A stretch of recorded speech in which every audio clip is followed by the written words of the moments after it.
मुंबईतल्या grand road परिसरामध्ये एका इमारतीचा काही भाग कोसळल्याची दुर्घटना घडली आणि नंतर ढिगाऱ्याखालून तब्बल 7 ते 8 जणांची सुखरूप सुटका करण्यात आलेली आहे। तर वरच्या मजल्यावर अडकलेल्यांना वाचवण्याचे प्रयत्न सध्या केले जात आहेत।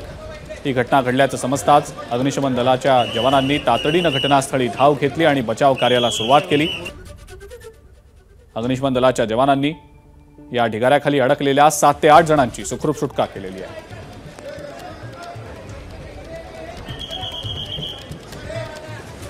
आणि आमच्या प्रतिनिधींनी या संदर्भातला आढावा देखील घेतला, आपण पाहूया।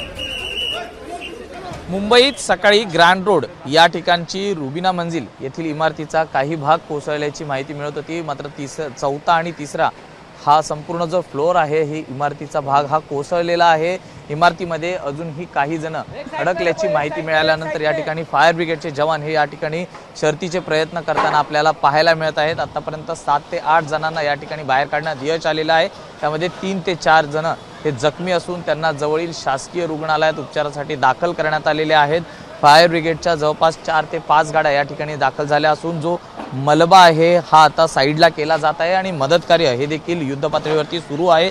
या ठिकाणी काही स्थानिक रहिवासी आपल्या सोबत आहेत, आपण त्यांच्याशी बातचीत करणार आहोत। सर, काय सांगाल, कधीच्या सुमारास ही इमारतीचा भाग कोसळलाय? 11 वाजता। काय नेमका प्रकार घडला? किती जण अडकले असण्याची शक्यता आहे? अजून त्या वरती आहेत चौथ्या माळ्यावर। किती जण आहेत?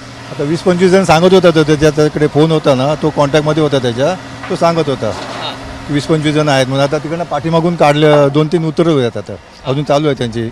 नक्कीच या ठिकाणी आपण पाहतोय की मदत कार्य हे सुरू आहे। अनेक काही जण नागरिक या ठिकाणी अडकलेले आहेत, त्यांची सुटका करण्यासाठी या ठिकाणी फायर ब्रिगेडचे जवान हे शर्थीचे प्रयत्न करताना आपल्याला पाहायला मिळत आहेत। आज सकाळी 11 वाजताच्या सुमारास ही घटना घडलेली आहे। ग्रँड रोड बाहेरील या ठिकाणी रुबिला मंजिल ही जी इमारत आहे हिचा हा भाग कोसळल्याचं पाहायला मिळत आहे। मुंबईच्या आपण पाहतोय सकाळी 11च्या सुमारास ही घटना घडली होती आणि त्यानंतर या ठिकाणी शर्थीचे प्रयत्न हे सुरू आहेत।